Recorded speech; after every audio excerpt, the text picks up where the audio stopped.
Cinema చూడగానే stage మీద చెప్పా. బాలచంద్రలా తీసాడు ఆ షాట్ అని. నేను చాలా ఇంప్రెస్ అయ్యాను ఆ సినిమా చూసి. దాని మీద రకరకాల వీడియోలు చేశాను. సాయిలని తీసుకెళ్ళి ఇంటర్వ్యూ చేశాను గౌరవప్రదంగా కూర్చోపెట్టి. చాలా వైరల్ అయింది ఆయన ఇంటర్వ్యూ. మొన్న అల్లు అర్జున్ కూడా తన వాలంటైన్స్ డే నాడు సాయిలు కంపాటి స్టేట్మెంట్‌ని స్టేటస్ పెట్టుకున్నాడు. అల్లు అర్జున్ లాంటి ఒక పెద్ద స్టార్.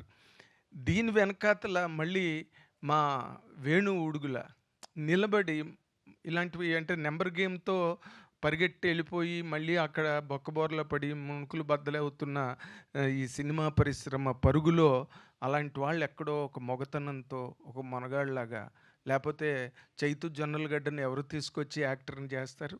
ఆ కథ వద్దని ఎంతమంది అన్నారు? వేణు ఉడుగులకి తెలుసు, నాకు తెలుసు, సాయిలకి తెలుసు. కానీ తను నిలబడి మొగతనంగా సినిమాని ముందుకు తీసుకెళ్ళాడు. అలాగే సాయి కృష్ణ అండ్ నితిన్ ఇద్దరు కూడా చెరో వైపు ఉండి ఏదో ఎల్ఐసి లోగోలాగా ఆ దీపాన్ని జాగ్రత్తగా అలా తీసుకొచ్చి ప్రేక్షకుల ముందు తీసుకొచ్చారు. అది ఇంత వెలుగులు విరజిమ్మింది. పెద్ద హిట్ కాకడమే కాకుండా ఈరోజు అవార్డులను కూడా అన్నిటిని దోచేసింది. అండ్ సురేష్ బొబ్బిలి అద్భుతమైన మ్యూజిక్, ఆయన పాటకు కూడా రావడం, లిటిల్ హార్ట్స్ లాంటి సినిమా, ఇవన్నీ these are all things that have flown from the legacy that Ramoji Rao sir has really left to this present generation.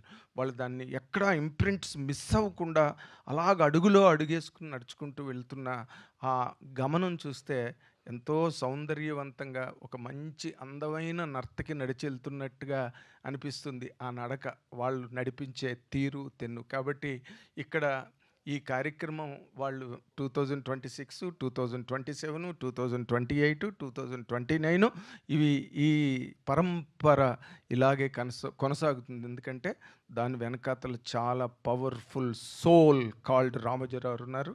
వాటిని క్యారీ అవుట్ చేసే గొప్ప క్యారెక్టర్ అండ్ ఇంటిగ్రిటీ ఉన్న చిన్న పిల్లలైనా నేను మరోసారి చెప్తా వాళ్ళిద్దరి గురించి, నితిన్ అండ్ సాయి కృష్ణ.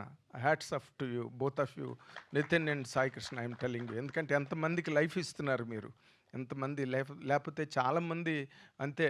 మీరు లేకపోతే మా వేణు ఉడుగులు లాంటి తన డైరెక్టర్ అయ్యండి ఇంకో డైరెక్టర్ని ఎంకరేజ్ చేయడం అంది ఇట్స్ నాట్ ఎ జోక్. తను చేసుకోవాలనుకుంటాడు ఎవడైనా. మరి నాన్నమూర్తి గారు ఈ సభలో ఉండడం కూడా చాలా సముచితమైన విషయం. ఎందుకంటే is also one and only legend in the country, Indian సినిమాలోనే. ఒక ఎమోషన్ని పట్టుకుని అదే సినిమా, అదే వాదన, అదే సిద్ధాంతం అని నిలబడి చేయగలగడం అన్నది ఆయన ఒక్కడికి మాత్రమే చెల్లిన ఒక గొప్ప ఓడిపోయిన championship.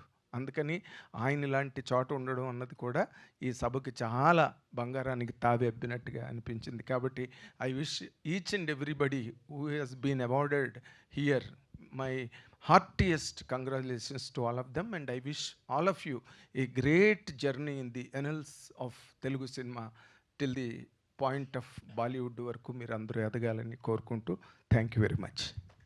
Thank you Nagendra Kumar garu. Thank you so much. మామూలుగా కాదు, పద సంపద ఉంటుంది ఆయన దగ్గర.